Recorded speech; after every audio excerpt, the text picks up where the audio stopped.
우리 같이 고백하십니다. 주여 감사합니다. 주여 고맙습니다. 주여 사랑합니다. 주여 행복합니다. 그런 하루 되시기를 축복합니다. 욥이 지금 고난을 당했습니다. 우리가 고난을 당하면 가장 먼저 우리들이 이 고난에 대한 문제를 바라보면서 마음속에 드는 생각이 있습니다. 내가 뭘 잘못했어? 하나님, 이게 점점 올라가서 전생에 내가 무슨 죄를 지어서, 이제 그 질문은 바로 어디에서 나타나느냐면 바로 고난의 이유와 원인을 좀 찾고 싶은 거예요. 여러분, 이 자체가 나쁜 건 아닙니다. 그래서 어떤 사람이든지 어떤 고난과 고통을 딱 부딪히는 순간에 아까 했던 그 질문이 가장 먼저 나옵니다. 내가 뭘 잘못했는가?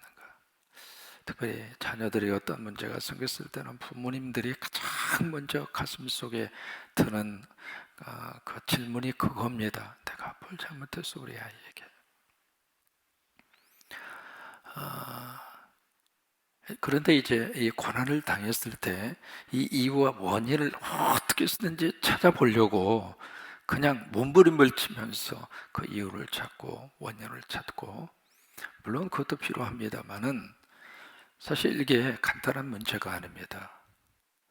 왜냐하면 이 세상에 우리가 살면서 느끼는 것 가운데 하나가 모든 것들이 다 수학의 공식처럼 하나 더하기 하나는 둘이고 둘 더하기 둘은 넷이고 그렇게 톡톡 떨어지는 세상이 아닙니다.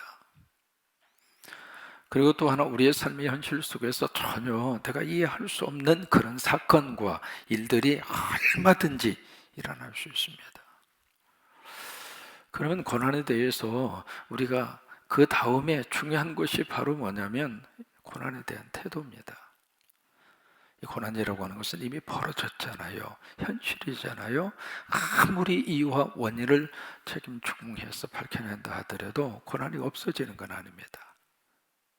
다만 고난에 대한 어떤 이해하는 측면은 조금 넓어질 수 있겠죠. 이 측면으로 아무리 노력한다 할지라도 고난이 바꿔질 수 있다거나 고난이 원래 상태로 돌아갈 수 있다거나 고난 자체가 없어진다거나 그러면 참 좋겠는데 그럴 수가 없거든요. 고난은 고난 그대로 남아 있습니다. 그렇다면 이 고난 속에서 더 중요한 것은 태도입니다. 내가 고난을 어떻게 볼 것인가? 이 고난에 대한 태도는 여러 가지로 이야기할 수 있습니다만은 결국 바로 뭐냐면 고난에 대한 태도는 견디고 인내하는 거예요. 이거밖에는 없습니다. 내가 그 고난을 해결할 수 있고 고난을 어떻게 해서든지 내 스스로가 극복할 수 있으면 참 감사하겠는데, 그렇지 않는 고난이 내 앞에 딱 닥쳐왔을 때에는 견디는 방법밖에 없어요.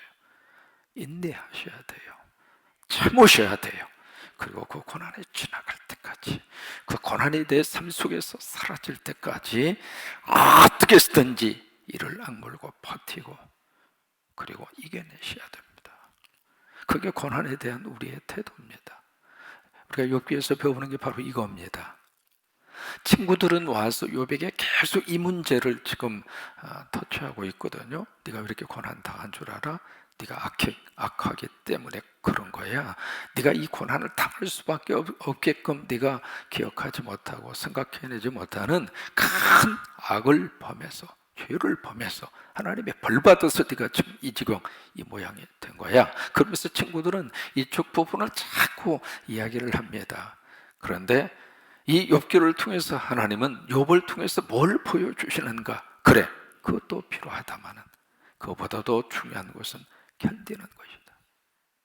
인내하는 것이다, 이 말이에요. 그게 우리가 욥기를 통해서 배울 수 있는 고난에 대한 그런 태도입니다. 남편이 하는 사업이 갑자기 부도를 당했습니다. 사업하다 보면 그런 일이 있을 수 있죠. 갑자기 당한 일이어서 온 가족이, 갑자기 사람들이 들이닥치더니 여기저기 돈이 들 만한 물건에다 다 딱지를 붙입니다. 아이들은 아빠가 부도난 것이 창피하다고 집 방 안에 갇혀서 tumub을 출합니다. 이 아내는 견딜 수 없는 고통, 아픔 속에서 견디다 못해서 자기 친정 어머니에게 갑니다. 이 어머니를 붙잡고, 어머니, 나 너무 힘들어, 너무 힘들어.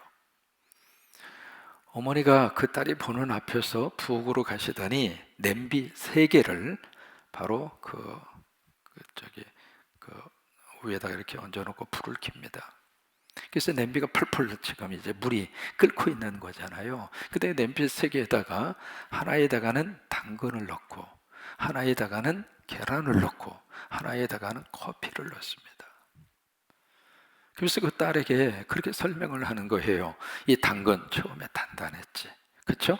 물에 넣기 전에 단단했잖아요. 근데 끓는 물 속에 집어넣으니까 당근이 흐물흐물해지는 거예요.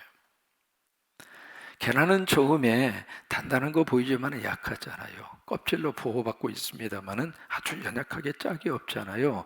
그 약했던 계란을 끓는 물 속에 집어넣으니까 자체적으로 스스로가 단단해지더란 말이에요. 근데 3번째로, 커피를 끓는 물 속에 집어넣으니까 커피는 전혀 다른 맛으로 바꾸더라 이 말이에요. 이 3가지를 어머니가 보여주면서 딸에게 물어요. 여기에 끓는 물은 네가 당하고 있는 고통이다. 이 고통 속에서 너는 당근인가, 계란인가, 커피인가? 그 사람에게 해당이 되는 그런 문제가 아닙니다. 우리가 겪고 있는 이 고난의 끓는 물 속에서 처음에는 단단해 보이던 사람이 끓는 물 속에 들어가니까 당근처럼 그렇게 해서 흐물흐물해지면서 그냥 존재 자체도 없는 식으로 그렇게 내가 될 것인가?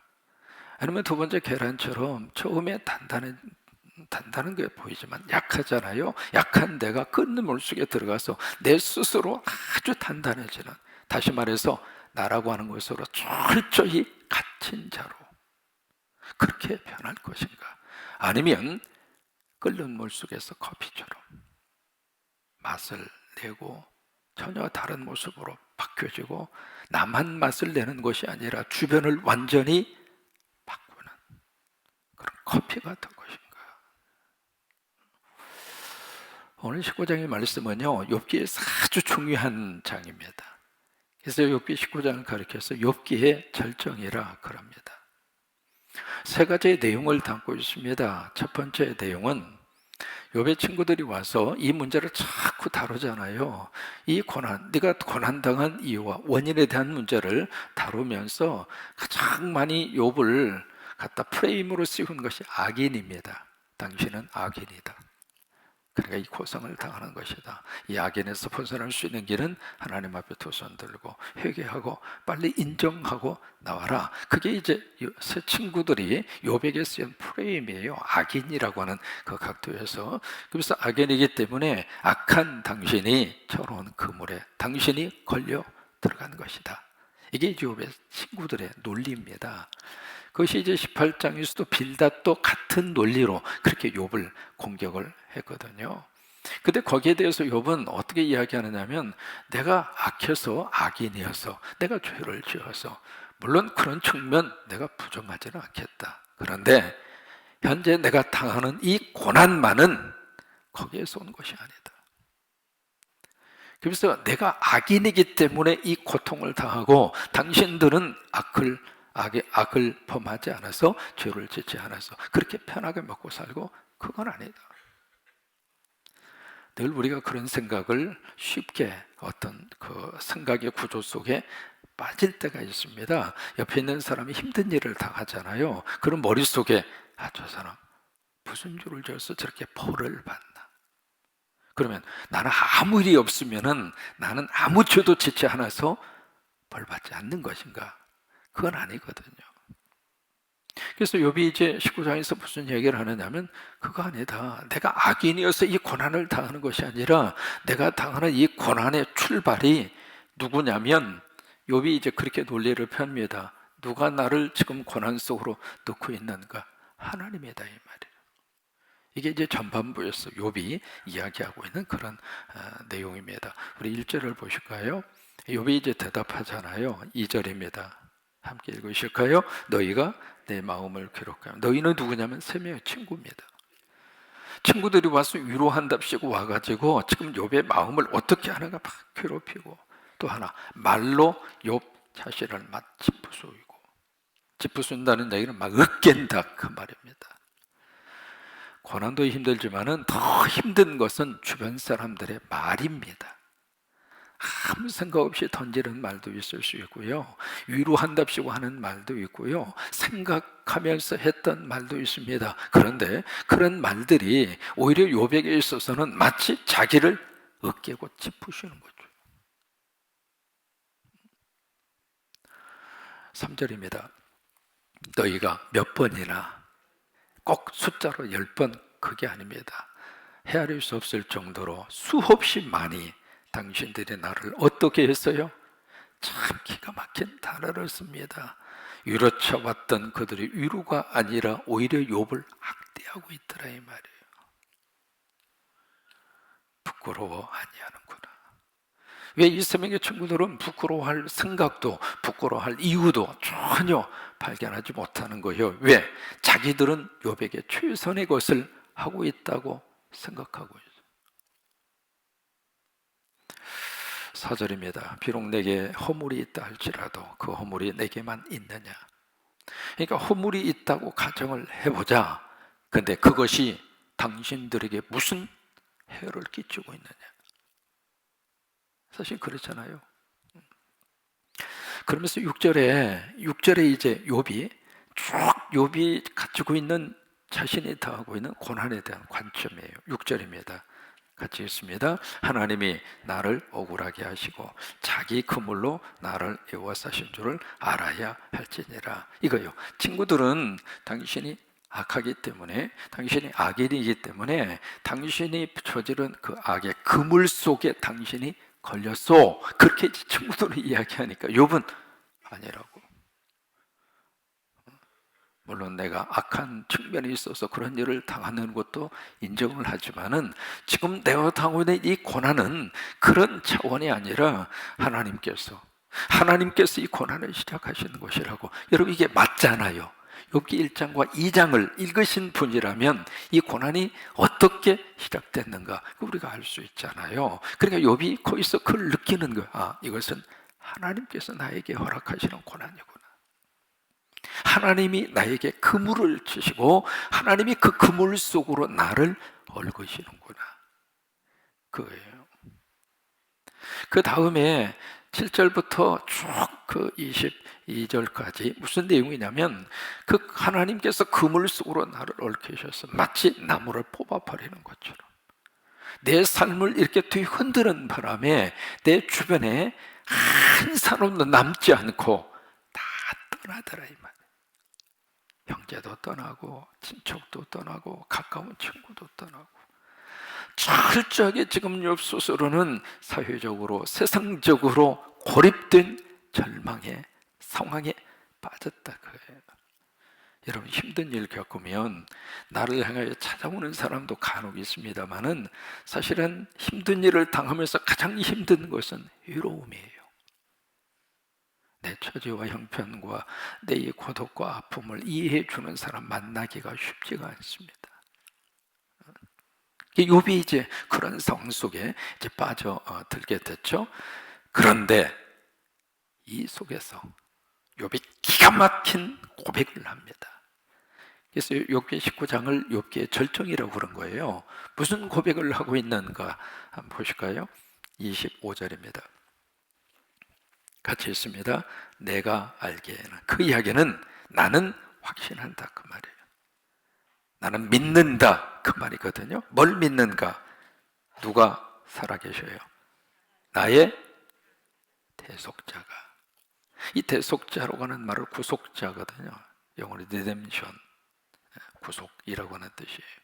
그러니까 나의 구속자가 살아계시니 라고 하는 이 고백이 25절에서 지금 나오고 있거든요. 이 대속자, 구속자라고 하는 말을 히브리 말로 뭐라고 이야기하느냐면 고엘이라고 해요. 고엘. 이게 굉장히 중요한 의미를, 성서 속에서 정말 중요한 의미를 가지고 있는 단어가 고엘입니다. 이 단어가 나오는 곳이 바로 어디냐면 룻기입니다. 룻기에 가서 보시면은 뭘로 해석이 되느냐면 기업 무를 자로 해석이 나옵니다. 욥기에 아주 중요한 룻기에 아주 중요한 사상입니다. 이게 거기에 이제 그 엘리멜렉 그 가족의 에돔 땅으로 갔다가 다 세상 떠나고 거기 이제 시어머니하고 그리고 그 다음에 며느리하고 그렇게 해서 이제 고향으로 돌아오잖아요. 딱 고향에 돌아왔는데 전에 하나님으로부터 받은 그 땅을 이미 다 없어져 버린 거예요. 그 땅을 떠나는 순간에. 그래서 이제 그 땅을 다시 되물려서 받아야 되는데 그때 보아스라고 하는 사람이 등장을 하잖아요. 등장을 해서 거기에 이제 그 땅을 다시 원주인에게 되돌려주는 작업을 일으키는데 그때 그 일을 가리켜서 기업 물을 자 또는 고엘이라 그렇게 이야기를 하는 거예요. 이 고엘이라고 하는 것은 경제적인 법정 용어입니다. 내가 소유하고 있었던 땅을 이렇게 남에게 넘겨져갔어요. 여러 가지 이유에 의해서. 그러면 그 땅을 다시 되찾을 수 있도록, 왜냐하면 이 고엘이라는 제도는 공동체를 유지하기 위해서 그런 거예요. 가족을 유지하고 공동체를 유지하고 하나님이 주신 땅을 유지하라고. 근데 유지하는데 스스로가 능력이 안 돼요. 그래서 누군가가 친척 가운데 능력 있는 사람이 좀 경제적 능력이 좀 있어야 되겠죠. 그 사람이 자신의 돈을 주어서 그 땅을 사요. 그 땅을 다시 찾아서 원주인에게 되돌려 주는 거예요. 그것을 가리켜서 고엘이라고 그래요. 이 고엘이라고 하는 이 제도가 바로 어디까지 연결이 되느냐면 우리의 진정한 고엘은 누구인가? 예수 그리스도라고 하는 거예요. 자유를 마귀와 사탄에게 빼앗기고 건강을 빼앗기고 하나님 나라를 빼앗기고 마귀와 사탄에게 속하면 그렇게 되잖아요. 근데 거기로부터 예수 그리스도가 당신의 몸값을 지불하고 그게 고일이란 말이에요. 그래서 우리를 다시 사신 거예요. 사서 의의 자녀로 삼으시고 하나님 나라의 자녀로 삼으시고 천국의 백성으로 삼으시고 고일이라 이 말이에요. 이 가장 중요한 복음의 역사의 시작이 욥기에서 나온 겁니다. 그래서 욥기 19장을 욥기의 절정이라고 그런 거예요. 구속자가 살아계시네. 참 기가 막힌 신학 사상이 이 욥이 이제 아브람 시대 사람이거든요. 그 아브람 시대에 살았던 욥에게 그 믿음의 사상이 들어간 거예요. 근데 이것으로 끝나지 않습니다. 자, 25절 계속 있습니다. 처음부터 있습니다. 내가 알기에는 나의 대속자가 살아계시니 마침내 그가 땅 위에 서실 것이라. 26절 내 가족이 벗김을 당한 후에도 내가 육체 밖에서 하나님을 보리라. 여러분 이게요 구약에 나타난 최초로 부활에 대한 암시입니다. 부활신앙이 바로 욥기에서 나옵니다. 여기에 가족의 벗김을 당한 뒤에도 내가 육체 밖에서 하나님을 보리라. 이게 고린도후서 5장 1절로 3절로 연결이 됩니다. 27절 같이 있습니다. 내가 그를 보리니 내 눈으로 그를 보기를 낯선 사람처럼 하지 않을 것이다. 내 마음이 초조하구나. 부활신앙이 욥기에서 나옵니다.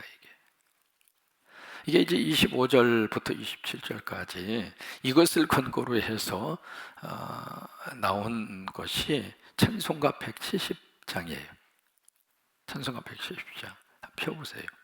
찬송가 170장.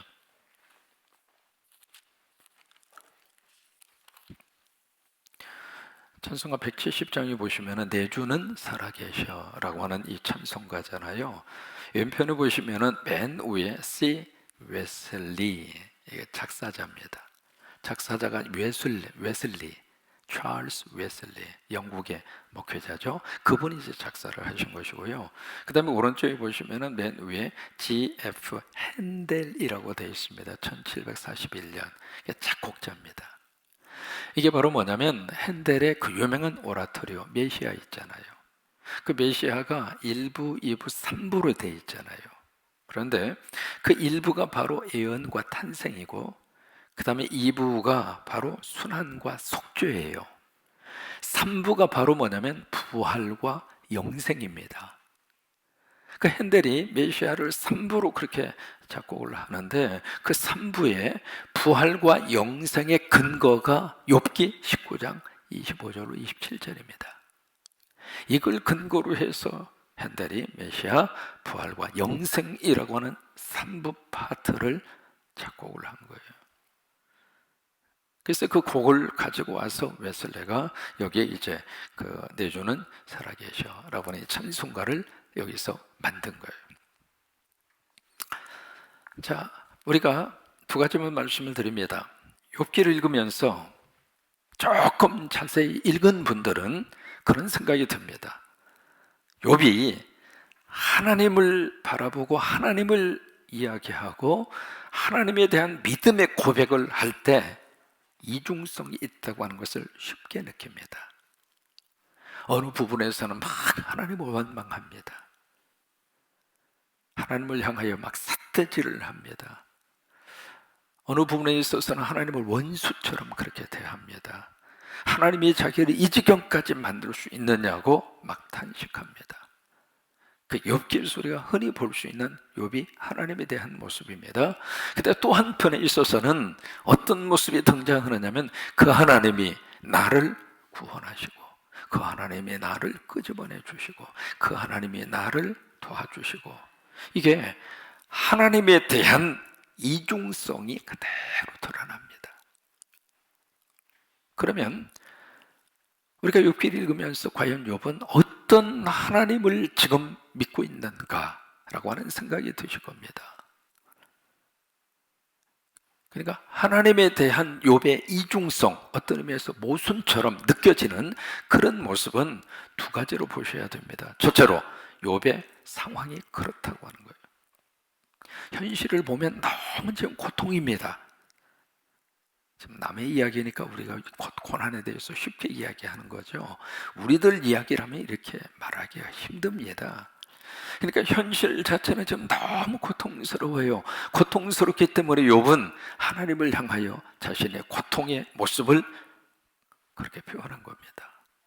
또 하나는 그 고난 속에서 나를 끄집어내 주시고 이 고난을 해결해 줄 수 있는 분은 하나님밖에 없다 라고 하는 그의 믿음. 그래서 이 두 가지의 것이 욥기 안에 그대로 나오는 겁니다. 이해가 되세요? 그 다음에 두 번째로 이 모든 욥의 깊은 고난의 영성과 그 속에서의 구속자에 대한 신앙, 부활의 신앙은 어디에서 왔는가? 공교롭게도 이 세 명의 친구 때문에 온 겁니다. 이게 세 바퀴나 돌아가잖아요.